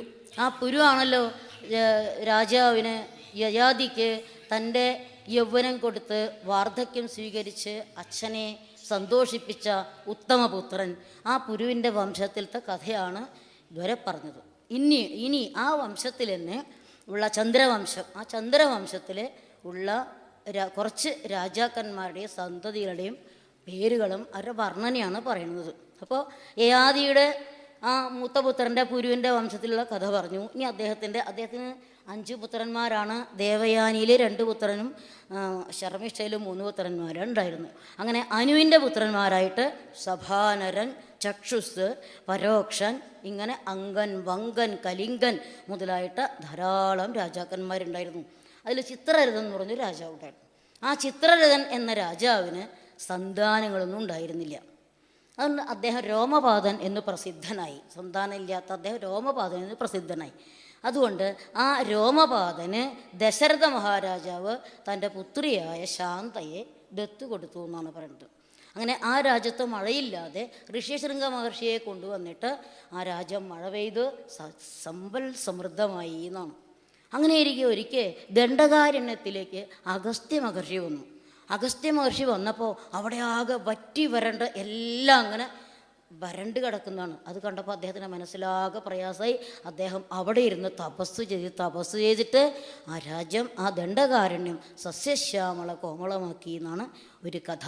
അങ്ങനെ യയാതിയുടെ 4ാമത്തെ പുത്രൻ്റെ കഥയാണ് ഇപ്പോൾ പറഞ്ഞത്. ഇനി യയാതിയുടെ 3ാമത്തെ പുത്രനായ ദൃഹ്യുവിന് അദ്ദേഹത്തിന് ബഭ്രു, സേതു മുതലായ പുത്രന്മാരാണ് അദ്ദേഹത്തിനുണ്ടായിരുന്നത്. 2ാമത്തെ പുത്രനായ തുർവസുവിന് വന്നി, പാവനി, സ്വബ്രൻ, ഭാവനൻ മുതലായിട്ടുള്ള മക്കളാണ് അദ്ദേഹത്തിനുണ്ടായിരുന്നത്. അവരുടെയൊന്നും കഥ ഇതിൽ വിസ്തരിച്ച് പറഞ്ഞിരിക്കില്ല. ഇന്ന മക്കൾ എന്നൊക്കെ പറഞ്ഞിട്ടുള്ളൂ. അങ്ങനെ ഈ യയാതിയുടെ 4 മക്കളുടെ വംശമാണ് ഇപ്പോൾ പറഞ്ഞത്. അതിൽ 1ാമത്തെ മകനാണ് യയാതിയുടെ മൂത്ത പുത്രനാണ് യദു. ആ യദുവിൻ്റെ വംശമാണ് വർണ്ണിക്കേണ്ടത്. ആ യദോർവംശം നരശ്രുത്വ സർവപാപൈ പ്രമുച്യതേ എന്നാണ്. യദുവിൻ്റെ വംശം ഏതൊരാൾ കേൾക്കുന്നുവോ അയാളുടെ സർവപാപങ്ങളും നശിക്കും. മാത്രമല്ല ദുഷ്കൃതങ്ങൾ അനുഭവിക്കാനായിട്ട് ഈ ഭൂമിയിൽ പിന്നീട് ജനിക്കേണ്ടി വരില്ല എന്നാണ് പറയുന്നത്. അത്ര ശ്രേഷ്ഠാണത്രേ യദുവംശ കഥ. അപ്പോൾ ആ യദുവിന് സഹസ്രജിത്ത്, ക്രോഷ്ടാവ്, കൃതവർമാവ്, സഹസ്രജിത്ത് എന്നൊക്കെ പറഞ്ഞ മക്കളുണ്ടായിരുന്നു. ആ സഹസ്രജിത്തിന് മഹാഹയൻ എന്നൊരു പുത്രനുണ്ടായി. അദ്ദേഹത്തിൻ്റെ പുത്രനാണ് ഹൈഹയൻ. ആ ഹൈഹയന് ആ ധർമ്മൻ എന്ന് പറഞ്ഞൊരു മകനുണ്ടായി. ആ ധർമ്മൻ്റെ പുത്രനായിട്ട് കൃതവീര്യൻ, കൃതാഗ്നി എന്ന് പറഞ്ഞു. ഈ കൃതവീര്യൻ്റെ പുത്രനായിട്ടാണ് കാർത്തവീര്യാർജുനൻ ഉണ്ടായത്. ഈ കാർത്തവീര്യാർജുനൻ സഹസ്രബാഹുക്കളുണ്ടായിരുന്നു എന്നാണ് പറയുന്നത്. ആ കാർത്തവീര്യാർജുനന് ഭഗവാന്റെ തന്നെ അവതാരമായിരിക്കുന്ന ദത്താത്രേയൻ സകല ഐശ്വര്യങ്ങളും കൊടുത്തു. ഏതൊക്കെ ഇന്ദ്രിയങ്ങളെ കൊണ്ട് ഏതെല്ലാം സുഖം അനുഭവിക്കാവുമോ ആ സകല ഐശ്വര്യങ്ങളും അദ്ദേഹത്തിന് ഈ ദത്താത്രേയ മഹർഷി കൊടുത്തു. അങ്ങനെ ആ ദത്താത്രേയൻ സർവ്വ ഐശ്വര്യങ്ങളും നേടിയെന്ന് മാത്രമല്ല, യജ്ഞ, ദാനം, തപസ്, യോഗം മുതലായിട്ടുള്ള ശാസ്ത്രജ്ഞാനം ഒക്കെ നേടി. അപ്പോഴേക്കും അങ്ങോർക്ക് ഇതുവരെ ഉണ്ടായിരുന്ന സന്മാർഗത്തിനൊക്കെ അതിക്രമിച്ചു അഹങ്കാരിയായി തീർന്നു. അപ്പോൾ അഹങ്കാരിയായി തീർന്നപ്പോൾ അദ്ദേഹത്തിൻ്റെ മക്കളും ആ കഥ ഈ പരശുരാമചരിതത്തിൽ പറഞ്ഞിട്ടുണ്ടാവാം. അപ്പോൾ ആ കാർത്തവീര്യാർജുനനെ പിന്നീട് ദത്താത്രേയനായ ഭഗവാൻ പിന്നീട് പരശുരാമനായിട്ട് അവതരിച്ച് ആ കാർത്തവീര്യാർജുനനെ കൊന്നു എന്നൊരു കഥ ഇതിൽ ചുരുക്കി പറഞ്ഞിരിക്കുകയാണ്. പരശുരാമചരിതത്തിൽ ആ കഥ വിസ്തരിച്ച് പറഞ്ഞിട്ടുണ്ടാവും. അങ്ങനെ ക്രോഷ്ടാവ് എന്ന് പറഞ്ഞ ആ യദുവിൻ്റെ പുത്രന് വ്രജിനവാൻ എന്നൊരു പുത്രനുണ്ടായി. ശൈബ്യൻ എന്നതിൽ വിദർഭൻ എന്ന് പറഞ്ഞ രാജാവുണ്ടായി. വിദർഭൻ്റെ പുത്രനായിട്ട് കുശൻ, ക്രതു, രോമപാതൻ ഇതൊക്കെ ഓരോ മക്കളുടെ പേരാണ്. അപ്പോൾ അങ്ങനെയുള്ള ആ വംശത്തിൽ തന്നെ സത്രാജിത്ത്, പ്രസേനൻ എന്ന 2 പുത്രന്മാർ നിമ്നൻ എന്ന രാജാവിനുണ്ടായി. ഇപ്പോൾ സത്രാജിത്തിൻ്റെ കഥ നമ്മളിനി ദശമസ്കന്ധത്തിലത്തെ കഥ വരുമ്പോൾ പറയും. സത്യഭാമയുടെ കഥയാണത്. സത്യഭാമ ഭഗവാൻ വിവാഹം കഴിക്കുന്ന കഥയൊക്കെയാണ് സത്രാജിത്തിൻ്റെ അനുജനാണ് പ്രസേനൻ. ആ കഥ നൃത്തം. അങ്ങനെ പിന്നെ വൃഷ്ണി വംശം. ഈ ശ്രീകൃഷ്ണൻ്റെ വംശം യദുവംശം. അതിൽ തന്നെ വൃഷ്ണി എന്ന് പറഞ്ഞ ഒരാൾ, വൃഷ്ണിയുടെ പുത്രനായിട്ട് സുമിത്രൻ, അദ്ദേഹത്തിൻ്റെ പുത്രനായിട്ട് യുധാജിത്തിൻ്റെ ആ വംശം. അവിടെ തന്നെ ശൊഭൽക്കൻ എന്ന് പറഞ്ഞ ഒരാളുണ്ടായിരുന്നു. ആ ശൊഭൽക്കൻ്റെ പുത്രനായിട്ടാണ് ശ്രീകൃഷ്ണൻ്റെ ഭക്തനായിരിക്കുന്ന അക്രൂരൻ ഉണ്ടായത്. അക്രൂരൻ എന്ന് പറഞ്ഞ ആൾ ജനിച്ചത്. അങ്ങനെ അക്രൂരൻ പിന്നെ അദ്ദേഹത്തിൻ്റെ മക്കൾ അനുജന്മാരായിട്ട് ഒരു 10-12 പേരുണ്ടായിരുന്നു. അപ്പോൾ ഒരു പ്രധാനിയുടെ പേര് പറഞ്ഞു എന്ന് മാത്രമേ ഉള്ളൂ. കാരണം ഈ ശൊഭൽക്കൻ ഒരു പ്രത്യേകത ഉണ്ട്. ആ ശൊഭൽക്കൻ ഉള്ള സ്ഥലത്ത് ഒരിക്കലും മഴയില്ലാതിരിക്കില്ല. എപ്പോഴും പ്രകൃതിയൊക്കെ സുന്ദരമായിരിക്കും, മഴയില്ലാതെ ക്ലേശിക്കില്ല എന്നാണ്. അങ്ങനെ ഒരു പ്രത്യേകത ഉണ്ട് ഈ ശൊഭൽക്കന്. അക്രൂരൻ ഉണ്ടെങ്കിലും അങ്ങനെ തന്നെയാണ്, അദ്ദേഹത്തിൻ്റെ പുത്രനായതുകൊണ്ട്. അങ്ങനെ ആ മണി കെട്ടുകൊണ്ട് പോയതുകൊണ്ട് അക്രൂരൻ പോയപ്പോൾ അവിടെ മഴയൊന്നും ഇല്ലാണ്ട് അതായി എന്നൊക്കെ ദശമസ്കന്ധത്തിൽ പറയും. അങ്ങനെ ആ അക്രൂരനെ പിന്നെ തിരിച്ചു കൊണ്ടുവന്നിട്ടാണ് ആ ദ്വാരകയിൽ മഴ പെയ്തത് എന്നാണ് പറയുന്നത്. ശ്രീകൃഷ്ണൻ ഉണ്ടായിട്ടും അവിടെ മഴ പെയ്തില്ല എന്ന്. അപ്പോൾ അത്രയ്ക്ക് മഴ പെയ്യിക്കാൻ കഴിവുള്ള ആളാണ് ഈ ശൊഭൽക്കൻ. ശൊഭൽക്കൻ്റെ പുത്രനാണ് അക്രൂരൻ. പിന്നെ ചിത്രരഥൻ എന്ന് പറഞ്ഞ രാജാവ് ഉണ്ടായിരുന്നു. ആ ചിത്രൻ്റെ മക്കളായിട്ട് ദേവവാൻ, ഉപദേവൻ, ആഹുകൻ്റെ പുത്രന്മാരായിട്ട് ദേവകൻ, ഉഗ്രസേനൻ. ഈ ദേവകൻ്റെ പുത്രന്മാരാണ് ദേവവാൻ, ഉപദേവൻ, സുദേവൻ, ദേവവർദ്ധനൻ എന്ന 4 പുത്രന്മാരും. പിന്നീട് ശാന്തിദേവ, ഉപദേവ, ശ്രീദേവ, ദേവരക്ഷിത, സഹദേവ, ദേവകി എന്ന പെൺമക്കളുണ്ടായി. ഈ ശാന്തിദേവിയും ഉപദേവിയും ഒക്കെ വിവാഹം കഴിച്ചത് വസുദേവരാണെന്നാണ് പറയുന്നത്. വസുദേവരാണത്രേ അവരെയൊക്കെ വിവാഹം കഴിച്ചത്. അവർക്ക് കുറേ ഭാര്യമാരുണ്ടായിരുന്നു എന്നാണ് പറയുന്നത്. പിന്നീട് ശൂരൻ എന്ന ആൾ വിദൂരഥൻ എന്ന ആളുടെ പുത്രനാണ്. ആ ശൂരൻ്റെ പത്നിയാണ് മാരിഷയിലെ ശൂരൻ്റെയും മാരിഷയുടെയും മകനായിട്ടാണ് വസുദേവർ ജനിച്ചത്. ഈ വസുദേവർ ജനിക്കുന്ന സമയത്ത് ദേവലോകത്തുനിന്ന് ആനക ദുന്ദുബി എന്ന് പറഞ്ഞ വാദ്യങ്ങളൊക്കെ ഘോഷിച്ചു അത്രേ. അതുകൊണ്ട് ഈ വസുദേവർക്ക് ആനക ദുന്ദുബി എന്ന് പേരുണ്ട്. ആനക ദുന്ദുബി എന്ന് പേര് വരാൻ കാരണം അതാണ്. അപ്പോൾ വസുദേവർക്ക് സഹോദരന്മാരായിട്ട് ദേവഭാഗൻ, ദേവശ്രവസൻ, ശൃഞ്ജയൻ, ശ്യാമകൻ, കങ്കൻ, ശമീകൻ മുതലായവരൊക്കെ ഉണ്ടായിരുന്നു. അവരുടെ സഹോദരിമാരായിട്ട്, ഈ വസുദേവരുടെ സഹോദരിമാരായിട്ട് ശ്രുതകീർത്തി, ശ്രുതശ്രവ, രാജാതിദേവി, പൃഥ. ഇതിൽ പൃഥയെ കുന്തിഭോജൻ എന്ന രാജാവിന് മക്കളില്ലാത്തതുകൊണ്ട് ആ പൃഥയെ കുന്തിഭോജന് ദത്തു കൊടുത്തു. അങ്ങനെ കുന്തി അദ്ദേഹത്തിൻ്റെ കൊട്ടാരത്തിലാണ്.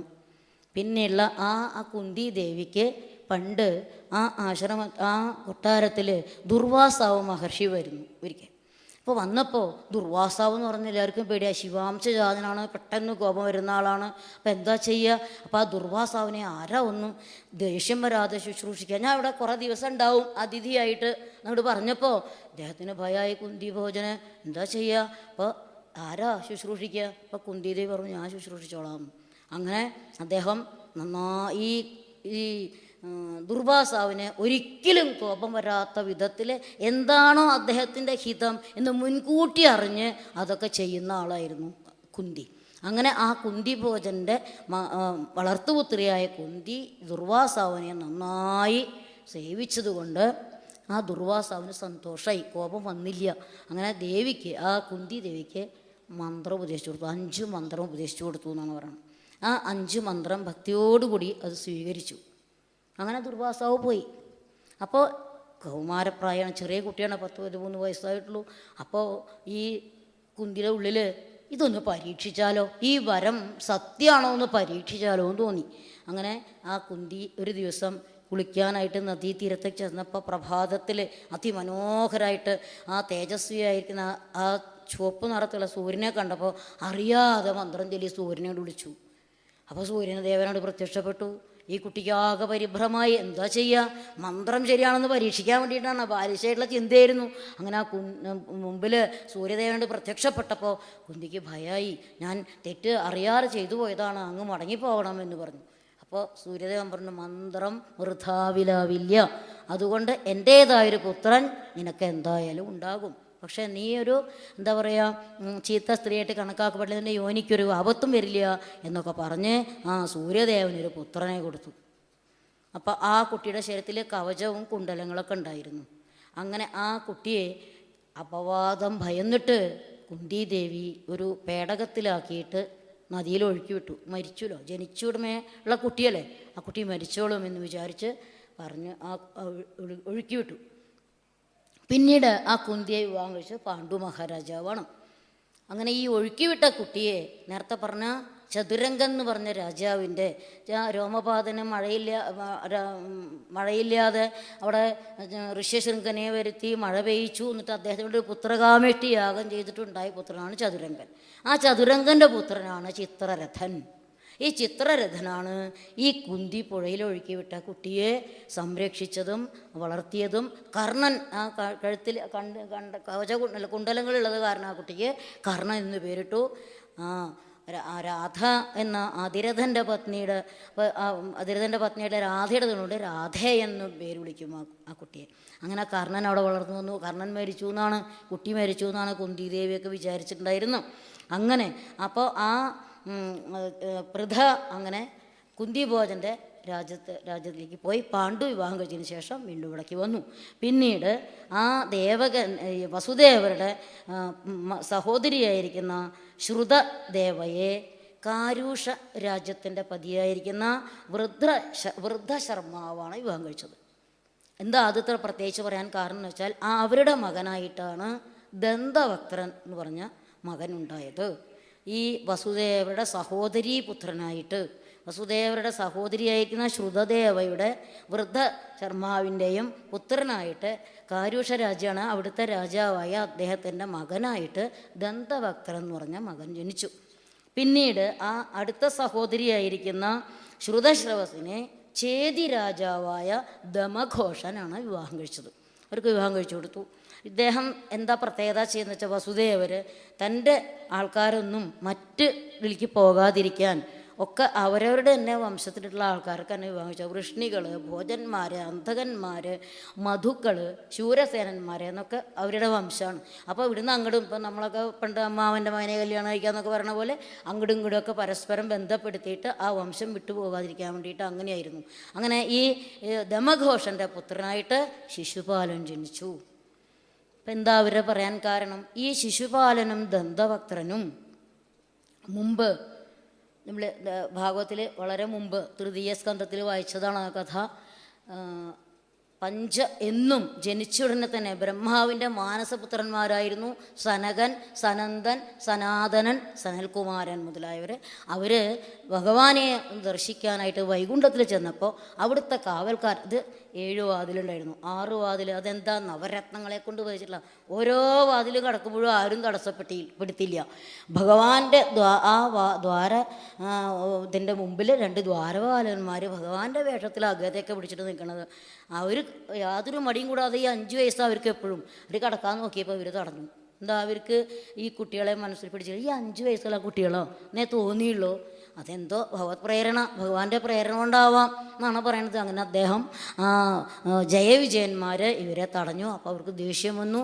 ഈ രോധനം ചെയ്യുക എന്നുള്ള ആ മനോഭാവം ഈ ദേവലോകത്തിലില്ല. ദേവലോകത്തിൻ്റെ പ്രത്യേകത മായായത്ര കഥാവിന വികൃതേ ഭാതേ ജഗദ്യോബഹി ശോകക്രോധ വിമോഹ സാധ്വസമുഖാഭാവാസ്തു ദൂരം ഗത. ഈ വൈകുണ്ഠത്തിൽ ഒന്നുമില്ല, ഒരുവിധ ദുർവികാരങ്ങളും ഇല്ല എന്നർത്ഥം. ശോക ക്രോധ വിമോഹ സാധ്വസങ്ങളായിരിക്കുന്ന എല്ലാതും ഈ വൈകുണ്ഠത്തിന് പുറമെ എവിടെയൊന്നും ഇല്ല എന്നർത്ഥം. അങ്ങനെയുള്ള സ്ഥലത്താണ് ഈ കോപത്തിൽ ഇവർ പറഞ്ഞത്. അതുകൊണ്ട് അവർ ശപിച്ചു, നിങ്ങൾ ഈ അസുര ഭാവത്തിൽ സംസാരിച്ചതുകൊണ്ട് നിങ്ങൾ അസുരന്മാരായിട്ട് പോകട്ടെ എന്ന് ശപിച്ചു. ഇത് കേട്ട് ഭഗവാൻ വന്നു, അവരെ സ്തുതിച്ചു. പിന്നെ കഥയൊക്കെ അത് കഴിഞ്ഞ് ഭഗവാൻ പറയാണ്, നിങ്ങൾ വിഷമിക്കേണ്ട, 3 ജന്മം നിങ്ങൾ എന്നും അസുരന്മാരായിരിക്കട്ടെ എന്നാണ് ഇവർ പറഞ്ഞിട്ടുണ്ടാവുക. അപ്പോൾ ഭഗവാൻ പറയാണ്, നിങ്ങൾ വിഷമിക്കേണ്ട, 3 ജന്മം അസുരന്മാരായിട്ട് ജനിച്ചിട്ട് ആ 3 ജന്മത്തിലും നിങ്ങളെ ഞാൻ തന്നെ സംഹരിച്ചോളാം. 3ാമത്തെ ജന്മം നിങ്ങൾ എൻ്റെ അടുത്തേക്ക് തിരിച്ചു വരാം. അവരുടെ 3ാമത്തെ ജന്മമാണ്, ആ ജയവിജയന്മാരുടെ 3ാമത്തെ ജന്മമാണ് ഈ ശിശുപാലനും ദന്തവക്ത്രനും. ഭഗവാൻ അവരെ കൊന്നവർക്കും അവർക്ക് മോക്ഷം കൊടുത്തു. അപ്പോൾ വസുദേവരുടെ സഹോദരി പുത്രന്മാരാണ് ഇവർ 2 പേരും. പിന്നെ വസുദേവരുടെ ഭാര്യമാരാണ് പൗരവി, രോഹിണി, മതിര, ഭദ്ര, രോചന, ഇള, ദേവകി. നേരത്തെയും കുറച്ച് പേര് പറഞ്ഞല്ലോ, അവരിലൊക്കെയും മക്കളുണ്ടായിരുന്നു അദ്ദേഹത്തിന്. ഇവിടെ പൗരവി, രോഹിണി, അവർക്കൊക്കെ ഓരോ മക്കളുണ്ടായിരുന്നു. അപ്പോൾ രോഹിണി ദേവിയുടെ മക്കളാണ് ബലൻ, ഗദൻ, സാരണൻ, ദുർമദൻ, ധ്രുവൻ. ഇവരൊക്കെ രോഹിണി പുത്രന്മാരാണ്. പിന്നീട് പൗരവിയുടെ പുത്രന്മാരായിട്ട് സുഭദ്രൻ, ഭദ്രവാവ്, ദുർമദൻ, ഭദ്രൻ എന്നിവരാണ് പൗരവി, വസുദേവരുടെ പൗരവി എന്ന ഭാര്യയിലുണ്ടായിരുന്ന മക്കൾ. അതുപോലെ മധുരയുടെ മക്കളാണ് നന്ദൻ, ഉപനന്ദൻ എന്നിവർ. ഹസ്തൻ, ഹേമാങ്കദൻ എന്നിവരാണ് രോചനയുടെ മക്കൾ. ഉരുവൽക്കൻ, യദു എന്നിവരാണ് ഇളയുടെ പുത്രന്മാർ. ഇനി എന്താണ് ഇനി എടുത്തത്? അപ്പോൾ ഇനി ദേവകീദേവിയുടെ പുത്രന്മാരെ കുറിച്ചാണ് ഇനി പറയേണ്ടത്. അപ്പോൾ ആ ദേവകീദേവിയുടെ പുത്രന്മാർ ആരൊക്കെയാണ്? കീർത്തിമന്ദം സുഷേണം ച ഭദ്രസേനമുദാരധീഹി ഋജും സമ്മർദ്ദനം ഭദ്രം സംഘർഷണമഹീശ്വരം. ആരൊക്കെയാണ് വസുദേവർക്ക് ദേവകിയിലുണ്ടായിരുന്ന പുത്രന്മാർ? കീർത്തിമാൻ, സുഷേണൻ, ഭദ്രസേനൻ, ഋജു, സമ്മർദ്ദനൻ, ഭദ്രൻ. ഇങ്ങനെ 6 പുത്രന്മാർ. 7ാമത്തെ പുത്രനാകട്ടെ അനന്ത സർപ്പരാജാവായ ശേഷൻ്റെ, അനന്തൻ്റെ അംശാവതാരമായ സംഘർഷണമൂർത്തിയാണ്, ബലരാമൻ എന്ന പേരിൽ അറിയപ്പെട്ടത്. അഷ്ടമസ്തു തയോരാസീത് സ്വയമേവ ഹരിക്കില സുഭദ്രാച മഹാഭാഗ രാജൻ തവ പിതാമഹി. 8ാമത്തെ പുത്രനായിട്ട് വസുദേവർക്കും ദേവകിയും ഉണ്ടായിരുന്നത് ശ്രീകൃഷ്ണൻ. കൃഷ്ണനാണ്, സാക്ഷാൽ ശ്രീഹരിയാണ് അവരുടെ 8ാമത്തെ പുത്രനായിട്ട് ജനിച്ചത്. സുഭദ്ര എന്നൊരു സഹോദരിയും അവർക്കുണ്ടായി. അത് അങ്ങയുടെ പിതാമഹിയാണ്, അച്ഛൻ്റെ അമ്മയാണ് എന്ന് പറഞ്ഞു. അപ്പോൾ ഇതുവരെയുള്ള മക്കളുടെ ചരിത്രങ്ങളൊന്നും വിസ്തരിച്ച് പറഞ്ഞില്ല. ഇനി ഭഗവാന്റെ ആണ്. ഈ സാക്ഷാൽ ശ്രീഹരി ഈ ഇവരുടെ പുത്രനായിട്ട് ജനിക്കാൻ എന്തിനാണ് അദ്ദേഹം ഇവിടെ ജനിച്ചത്? യദായ ദേഹധർമ്മസ്യ ക്ഷയോ വൃദ്ധിശ്ച പാത്മനഃ തദാ തു ഭഗവാൻ ഈശ ആത്മാനം സൃജ്യതേ ഹരിഃ. ഏതേത് സമയത്തൊക്കെ എപ്പോഴൊക്കെയാണോ ഈ ലോകത്തിൽ അധർമ്മം വർദ്ധിച്ച് ധർമ്മത്തിന് ക്ഷയം സംഭവിക്കുന്നത്, അപ്പോഴൊക്കെ എന്നർത്ഥം. അപ്പോഴൊക്കെ ഭഗവാൻ തന്നെ സൃജ്യതേ, ഭൂമിയിൽ മനുഷ്യനായിട്ട് ജനിക്കും എന്നർത്ഥം. ഇത് തന്നെയാണ് ഭഗവത്ഗീതയിലും പറഞ്ഞിരിക്കുന്നത്. യഥാ യഥാ ഹി ധർമ്മസ്യ ഗ്ലാനിർഭവതി ഭാരത അഭ്യുത്ഥാനമധർമ്മസ്യ തത് ആത്മാനം സൃജാമ്യഹം. എന്തിനാണ് അങ്ങനെ? എപ്പോഴൊക്കെ ധർമ്മത്തിന് ക്ഷയവും അധർമ്മത്തിന് വൃദ്ധിയും വരുന്നുവോ അപ്പോഴൊക്കെ ഞാൻ യുഗേ യുഗേ സംഭവാമി, ഓരോരോ യുഗങ്ങളിലും ജനിക്കും. എന്തിനു വേണ്ടിയിട്ട്? പരിത്രാണായ സാധൂനാം വിനാശായ ച ദുഷ്കൃതാം. ദുഷ്കർമ്മികളായിരിക്കുന്ന ദുഷ്ടന്മാരായിരിക്കുന്ന രാജാക്കന്മാരെ ഏതൊക്കെ ആൾക്കാരുണ്ടോ അവരെയൊക്കെ നിഗ്രഹിക്കാനും സുകൃതികളായിട്ടുള്ള ആൾക്കാരെ ഒക്കെ രക്ഷിക്കാനും വേണ്ടിയിട്ടാണ്.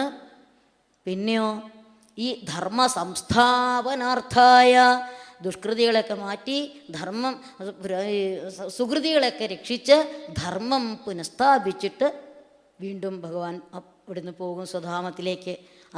അതൊക്കെ ഭഗവാന്റെ ഒരു ലീലയാണെന്ന്. അപ്പോൾ ഇതിനു വേണ്ടിയിട്ട് ആണ് ഭഗവാൻ ശ്രീഹരി ഇവരുടെ മകനായിട്ട് ജനിച്ചത് എന്ന്. അപ്പോൾ ഈ നമ്മൾ ഓരോരുത്തരും ജീവൻ ആയിരിക്കുന്ന നമ്മൾ ഓരോരുത്തരും ഇവിടെ ജനിക്കാൻ എന്താണ് കാരണം? മുജ്ജന്മ കർമ്മ വാസന. മുജ്ജന്മ കർമ്മ വാസനകൾ, പാപ പുണ്യങ്ങൾ, ഇതൊക്കെ അനുഭവിക്കാൻ വേണ്ടിയിട്ടാണ് മനുഷ്യനായിട്ടോ അല്ലെങ്കിൽ മറ്റ് ജീവജാലങ്ങളായിട്ടൊക്കെ രൂപമെടുക്കുന്നത്. ഭഗവാൻ രൂപമെടുക്കുന്നത് എന്തിനു വേണ്ടിയിട്ടാണ്? ഈ ഭഗവാൻ മനുഷ്യനായിട്ടാണല്ലോ ജനിക്കുന്നത്. സാക്ഷാൽ ശ്രീഹരിയും മനുഷ്യനായിട്ടാണ് ഇവിടെ ജനിക്കുന്നത്. എന്തിനു വേണ്ടിയിട്ടാണ്? ഭഗവാൻ അപരിച്ഛിന്നനാണ്, നിസ്സംഗനാണ്, ഒന്നുമായിട്ട് സംഘമില്ല. എത്രയോ ഭാര്യമാരുണ്ടായിരുന്നു അദ്ദേഹത്തിന്, ഒരാളോടും അതിൽ സംഘം ഉണ്ടായിരുന്നില്ല. എത്രയോ പുത്രന്മാരുണ്ടായിരുന്നു, ആരായിട്ടും ഒരു ഈ ലോകത്തിലെ ഏറ്റവും വലിയ ഗൃഹസ്ഥാശ്രമി ശ്രീകൃഷ്ണനാണെന്നാണ് പറയുന്നത്. ഇത്ര ഭാര്യമാരുണ്ടായിട്ടും ആ ഗൃഹസ്ഥാശ്രമ ധർമ്മത്തിൻ്റെ ഇത് പറഞ്ഞപ്പോൾ പറയാണ്, ഈ ഗൃഹസ്ഥാശ്രമിയായിട്ടുള്ള ആ ശ്രീകൃഷ്ണൻ എല്ലാ ആൾക്കാർക്കും മാതൃകയായിട്ടാണ് ജീവിച്ചത്. എങ്ങനെ ബ്രാഹ്മ മുഹൂർത്തത്തിൽ എഴുന്നേറ്റ് എന്തൊക്കെ ഒരാൾ അനുഷ്ഠിക്കണമോ, ഈശ്വര പ്രാർത്ഥന, സൂര്യോപാസന, പക്ഷിമൃഗാദികൾക്ക് അന്നം കൊടുക്കുക, പശുക്കൾക്ക് വേണ്ട ആഹാരം കൊടുക്കുക, ഇതൊക്കെ ഒരു ഗൃഹസ്ഥാശ്രമയുടെ ധർമ്മമാണെന്നാണ് പറയുന്നത്. പിന്നെ എന്താ പറയുക, മക്കളെയൊക്കെ സത്സന്താനങ്ങളായിട്ട് വളർത്തുക, അതൊരു ഗൃഹസ്ഥാശ്രമയുടെ ധർമ്മമാണ്. ഒരു ഗൃഹസ്ഥാശ്രമിക്ക് 5 തരത്തിലുള്ള യജ്ഞം ഉണ്ട് എന്നാണ് പറയുന്നത്. എന്താണ് 5 തരത്തിലുള്ള യജ്ഞം? ഒന്ന്, അതിഥി ദേവോ ഭവ. അതിഥിയെ ഈശ്വരനായിട്ട് കരുതിയിട്ട്, അതിഥി എന്ന് വെച്ചാൽ എന്താർത്ഥം? തിഥി നോക്കാതെ വരുന്നവെന്നർത്ഥം. ആ തിഥി എന്താ നാള് അല്ലെങ്കിൽ എന്താ പക്കം ഒന്നും നോക്കാതെ, വിവരം മുൻകൂട്ടി അറിയിക്കാതെ വീട്ടിൽ വരുന്ന ആളാണ് അതിഥി. അപ്പോൾ അങ്ങനെ വരുന്ന ആളിൽ ഈശ്വരാംശം കണ്ടിട്ട് ആ അതിഥി ചിലപ്പോൾ ബ്രാഹ്മണനാവാം, നേരത്തെ കണ്ടില്ലേ, ക്ഷത്രിയനാവാം, ശൂദ്രനാവാം, ചണ്ടാളനാവാം, പക്ഷിയാവാം, മൃഗമാവാം, എന്തു വേണമെങ്കിൽ ആവാം. അതിനെ തിരിച്ചറിയാൻ, ഈശ്വരനാണ് തിരിച്ചറിയാൻ നമ്മൾക്ക് ആർക്കും സാധിക്കില്ല എന്നർത്ഥം. അങ്ങനെയാണ് ഒരു അപ്പോൾ ആ ഗൃഹസ്ഥാശ്രമി എപ്പോഴും ശ്രദ്ധയോടു കൂടിയിട്ട് വേണം ജീവിക്കാൻ എന്ന് നാരദ മഹർഷി ഈ ശ്രീകൃഷ്ണൻ്റെ ഗൃഹസ്ഥാശ്രമം ദർശിക്കാനായിട്ട് ഓരോ വീട്ടിലും 16,008 ഭാര്യമാരുടെ വീട്ടിലും പോയി നോക്കി എന്നാണ് പറയുന്നത്. ഓരോ സ്ഥലത്ത് ചെന്നപ്പോഴും ഭഗവാൻ വെറുതെ ഇരിക്കുന്നതായിട്ട് കണ്ടില്ല. അപ്പോൾ ഭഗവാൻ എന്താ ചെയ്തത്? ഈ നാരദൻ വന്നപ്പോൾ അവിടുന്ന് എഴുന്നേറ്റു, ഇരിക്കൂ നാരദരെ എന്ന് പറഞ്ഞ് നാരദനെ വിളിച്ചു. നാരദനെ ഭഗവാൻ സ്വീകരിക്കേണ്ട കാര്യമുണ്ടോ? ഇല്ല. പക്ഷേ ആ നാരദനിലും ആ നമ്മുടെ അതിഥി മര്യാദ അതിൽ കൂടെ നമുക്ക് കാണിച്ചു തരാണ്. നാരദനോട് ഇരുത്തി എന്താ വന്ന വിശേഷം എന്നൊക്കെ ചോദിച്ചു. അപ്പോൾ നാരദൻ വന്ന് ഭഗവാന്റെ ആ ഗൃഹസ്ഥാശ്രമ ദർശനത്തിന് വേണ്ടിയിട്ടാണ്. അങ്ങനെ അവിടെ തിരിച്ചു പോയി അടുത്ത വീട്ടിൽ പോയി. അവിടെ ചെന്നപ്പോൾ ഭഗവാൻ ചെയ്യുന്നത് പശുക്കളെ നോക്കുകയാണ്, പശുക്കൾക്ക് വേണ്ട പുല്ലൊക്കെ ഇട്ട് കൊടുക്കുകയാണ്. ഇവിടെയാണെങ്കിൽ ഇവിടെ ഭാര്യയോട് സംസാരിച്ചു കൊണ്ടിരിക്കുന്നതാണ് കണ്ടത്. വേറെ സ്ഥലത്ത് ചെന്നപ്പോൾ കുട്ടികളെയൊക്കെ എണ്ണയച്ച് കുളിപ്പിക്കാൻ നിൽക്കണു. ഇങ്ങനെ ഒരു ഗൃഹസ്ഥാശ്രമി എങ്ങനെയാണോ പെരുമാറേണ്ടത്, ആ 16,008 ഗൃഹത്തിലും പോയപ്പോൾ നാരദന് മനസ്സിലായി സർവത്ര എങ്ങനെയാണോ ഒരാൾ ജീവിക്കേണ്ടത് എന്ന് ശ്രീകൃഷ്ണൻ ഭഗവാൻ കാണിച്ചു എന്നാണ്. ഇങ്ങനെ നമുക്ക് ഓരോന്നും മനസ്സിലാക്കി തരാൻ വേണ്ടിയിട്ടാണ്, നമ്മുടെ പാപപുണ്യങ്ങൾ അനുഭവിക്കാൻ വേണ്ടി നമ്മൾ ജനിക്കുന്നു, ജീവജാലങ്ങളായിട്ട് ഓരോരുത്തർ ജനിക്കുന്നു. എന്നാൽ ഭഗവാൻ ഇവിടെ ജനിക്കുന്നത്, മനുഷ്യനായിട്ട് ജനിക്കുന്നത് നമുക്ക് ഓരോരുത്തർക്കും ഈ ഭൂമിയിലുള്ള ഓരോ ജനങ്ങളും എങ്ങനെയാണ് ജീവിക്കേണ്ടത്, എങ്ങനെ മറ്റുള്ളവരെ പരിപാലിക്കണം എന്നൊക്കെ കാണിച്ചു തരാനായിരുന്നു അദ്ദേഹത്തിൻ്റെ ജീവിതം എന്നാണ് പറയുന്നത്. അങ്ങനെ ആ ഭഗവാന് ഇതൊക്കെ ഒരു ലീലയാണ്. സൃഷ്ടി, സ്ഥിതി, സംഹാര, തിരോധാനാദികളൊക്കെ ഭഗവാൻ ഒരു ലീലയാണ്. ഇതൊക്കെ നടത്തുന്ന ആളാണ് ഈ ഭഗവാൻ.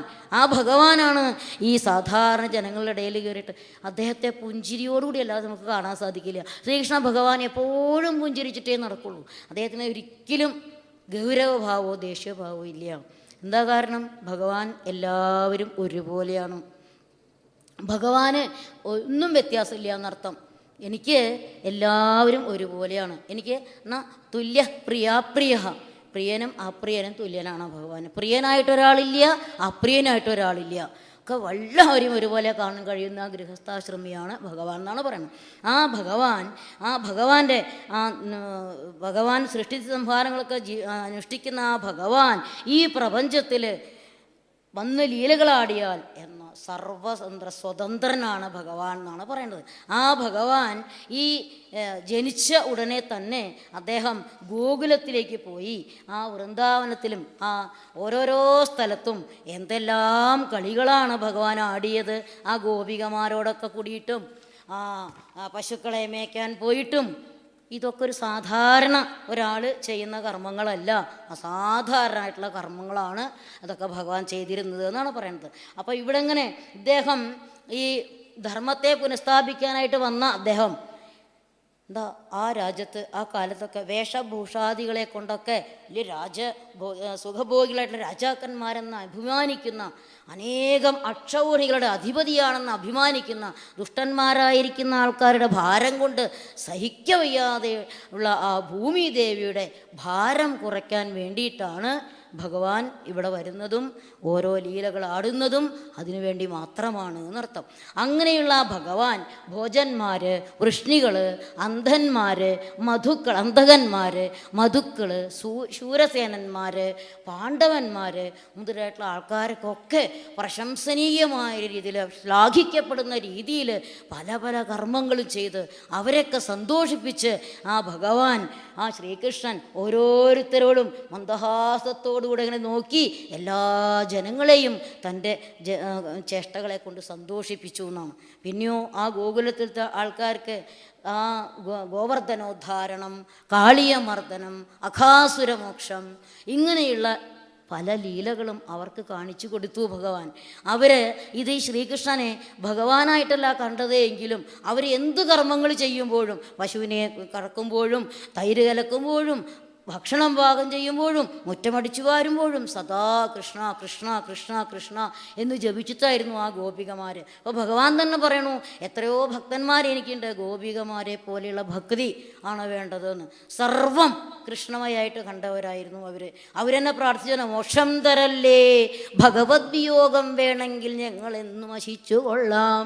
നിങ്ങൾക്ക് മോക്ഷം വേണ്ട, ഭഗവാൻ ഇവിടുന്ന് വേർപെട്ടു പോയാലും വേണ്ട, ആ കൃഷ്ണനാമം ജപിച്ച് ആ കൃഷ്ണൻ്റെ അവദാനങ്ങൾ കീർത്തിച്ച് കീർത്തിച്ച് കീർത്തിച്ച് ജീവിക്കാൻ ഞങ്ങൾക്ക് സാധിച്ചാൽ മതി എന്നാണ് ആ ഗോപികമാർ ഉദ്ധവരോട് പ്രാർത്ഥിച്ചത് എന്നാണ് പറയുന്നത്.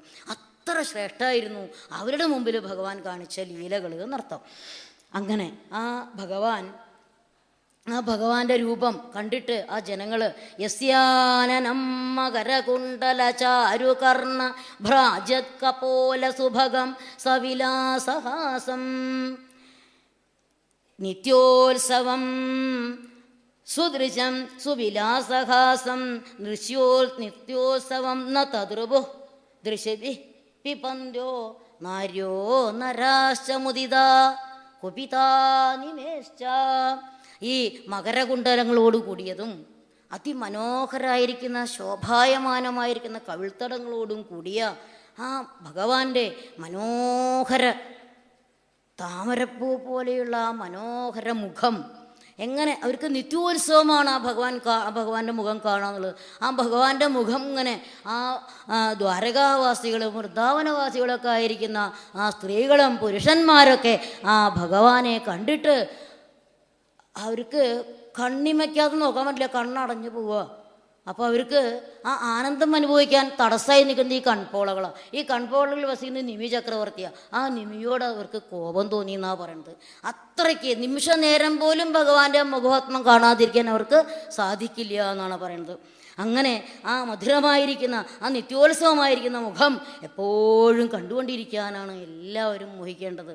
പിന്നെയോ പൃഥ്യാസവൈ ഗുരുഭരം ക്ഷമയൻ കുരുണാം അന്തഃസമുദ്ധകരിനാ യുതി ഭൂപജമ്മഹ ദൃഷ്ട്യാ വിധൂയ വിജയേ ജയം ഉദ്ഘോഷ്യ പ്രോച്യോദ്ധവായ ച പരം സമഗാസ്വധാമഹ. അപ്പോൾ ഭഗവാൻ ഈ ഭൂമിയിലെ ആ ഭാരമൊക്കെ നശിപ്പിച്ചു. ആരെ മുൻനിർത്തിയിട്ടാണ്? അർജുനനെ മുൻനിർത്തിയിട്ട്. മഹാഭാരത യുദ്ധത്തിൽ പാണ്ഡവന്മാരും കൗരവന്മാരും എന്നുള്ള യുദ്ധത്തിൽ ആ അർജുനൻ പറഞ്ഞു, നടുക്കിൽ കൊണ്ട് നിർത്തൂ കൃഷ്ണ തേര്, ആരോടൊക്കെ ഞാൻ യുദ്ധം ചെയ്യേണ്ടതെന്ന് നോക്കട്ടെ എന്ന് പറഞ്ഞപ്പോൾ തേര് കൊണ്ട് നിർത്തി. എന്നിട്ട് കൃഷ്ണൻ പറയാണ്, നോക്കിക്കോളൂ അർജുന, ദാ ദുര്യോധനൻ, ദാ ദുശാസനൻ, ദാ ഭീഷ്മര്, ദാ കർണന് എന്നൊക്കെ ഇങ്ങനെ പറഞ്ഞു കൊടുത്തപ്പോൾ അതോടുകൂടി അവരുടെ ആത്മാവിനെ ഭഗവാൻ തന്നിലേക്ക് എടുത്തു കഴിഞ്ഞു. എന്നിട്ട് നിമിത്തമാത്രം ഭവസവ്യസാചി എന്നൊരു കാരണമായി എന്ന് പറഞ്ഞിട്ട് മാത്രമായിട്ട് നിന്നാൽ മതി എന്ന് പറഞ്ഞിട്ട് അർജുനനോട് പറഞ്ഞു. അങ്ങനെ ഈ അർജുനനെ കരുവാക്കിക്കൊണ്ട് ഈ ലോകത്തിലുള്ള സകല രാക്ഷസന്മാരെയും അസുരന്മാരെയും നശിപ്പിച്ച് ഭൂമിയുടെ ഭാരമൊക്കെ ഇല്ലാതാക്കി. എന്നിട്ട് ആ ജയമൊക്കെ ആരിലാണ് ഏൽപ്പിച്ചത്? വിജയനാണ് ജയിച്ചത് എന്ന് ഘോഷിച്ചു എന്നാണ് പറയണത്. ഭഗവാൻ ഒന്നും ചെയ്തിട്ടില്ല, ഞാനല്ല, അർജുനനാണ് യുദ്ധം ജയിച്ചത് എന്ന് അദ്ദേഹം വിളംബരം ചെയ്തു എന്നാണ്.